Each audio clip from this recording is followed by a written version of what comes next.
Hello po, good morning. Update lang po tayo sa mga anak ni Susie. May mahina po kasi. Yung nag-iisang babae, ayaw po niyang dumede. Tapos napansin ko sa pusod niya, parang kumakatas. Mahina po siya eh. Kanina kagabi pa po, ayaw dumede. Pinailawan din po namin, tsaka sinusubukan kong padidehin. Ito po siya. Ito po, yung nag-iisang babae. Mahina po siya, malamig yung katawan niya. Ay, ito po yung problema ng pusod niya, oh. Nilagyan ko lang pong betadine, pero dinidilaan-dilaan ni Susie. Ayaw din po niya umiyak eh. Mahina po. Ayan, ganyan lang po siya, oh. Oo, walang pag-iyak.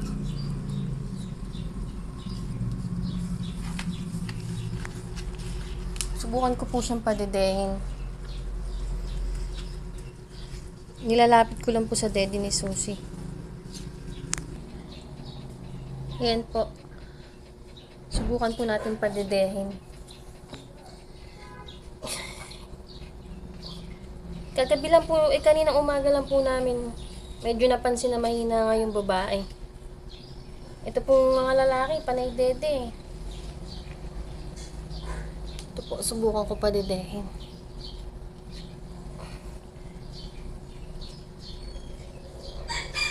Malamig po yung katawan niya, hindi katulad nung apat na anak ni Susie, yung mga lalaki.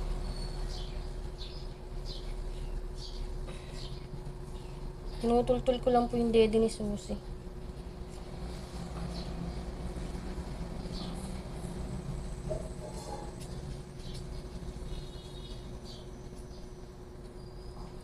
Ayaw eh, kahit, di ba yung ibang tuta po ay hinahanap pa yung dede nung nanay niya.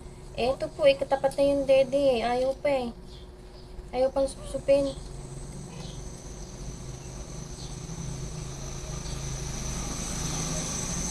Ayaw po niya talagang dumede. Kawawa naman, nag-iisang babae, anak ni Susie. Palagi ko po yung problema niya, yung pusod niya eh. Kaya humina.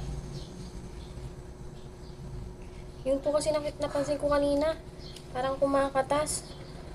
Unlike po dito sa mga pusod nung ibang lalaki, oh. May mga ano pa po siya eh. Ito po, oh. Ayan. May mga ano pa siya. Yung sa babae, wala na eh.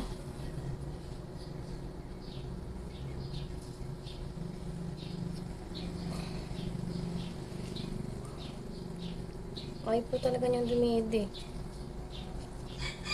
Tsaka, hindi din umiiyak eh. Hindi naghahanap ng daddy kanina pang umaga. Ayan. Subukan natin padidehin. Kawawa naman. Sana lumakas siya.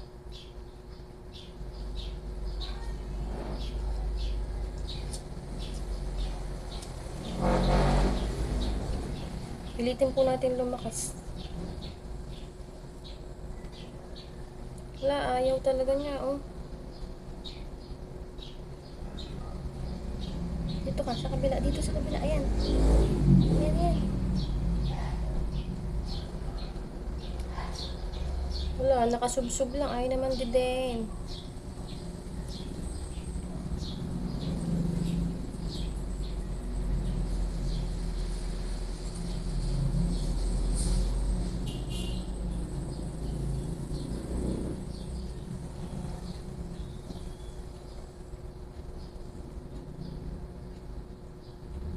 Susie, ayaw dumedi ng babae mo.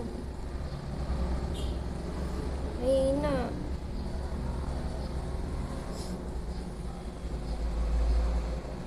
Tingnan may isa, oh.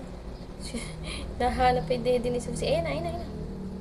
O, diba? Ang lakas dumede. Hindi katulad nitong babae. Nakasubsob na, we. Sa dede, ayaw niyang dedehin.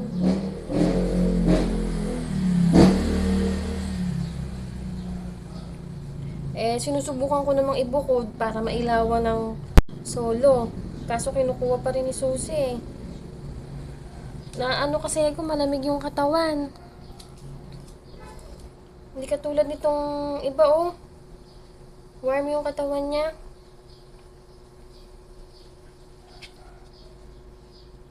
Hala, dumidi ka. O, di ba? Dumudugo nga. Ayan, oh. May katas ng pagdugo yung pusod niya. Paano ba dapat gawin dito? Nilagyan ko betadine kanina, kaso dinidilaan ni Susie. Palagi ko ito naging problema, yung pusod niya. Biglang kumatas yung pusod niya. Yan, lagyan natin betadine. Wala akong alam kasi ibang igagamot sa kanya, eh. Mahina talaga siya.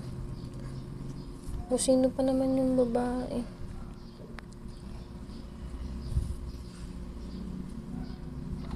Susie, mahina yung baby girl mo.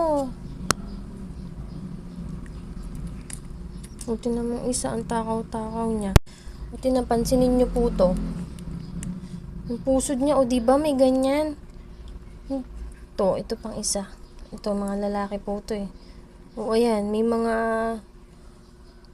mark pa siya ng pagkapusod.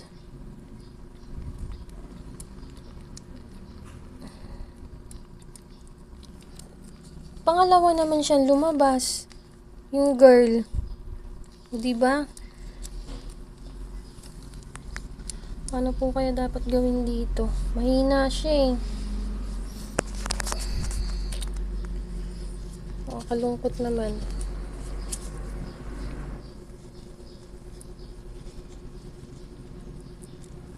Baby girl, lumakas ka.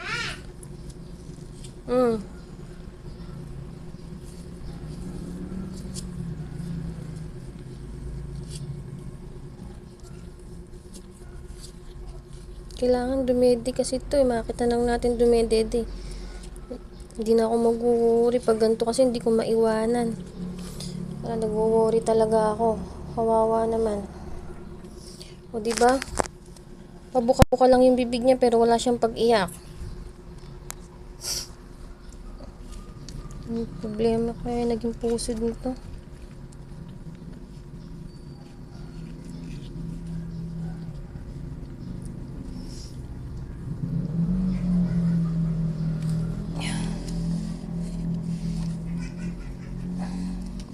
Kailangan kasi mainitan ka, eh. Dito ka kay Susie, yan. Tabi kita kay Susie. Susie, oh. Yung baby girl mo. Teka.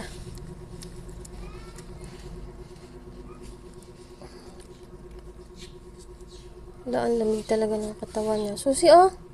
Yung baby girl mo. Ito.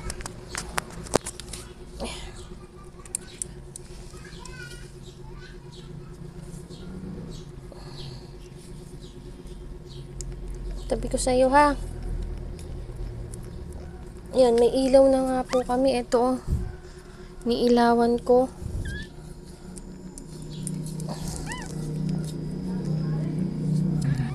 Mahina talaga siya. Susie, oh. Ayan na. Yung baby girl mo. Palakasin mo. Yan, sige. Yan, dinidila-dilaan na niya. Ay, sana po gumaling na. Mabuhay po sana yung baby girl natin. Kawawa naman.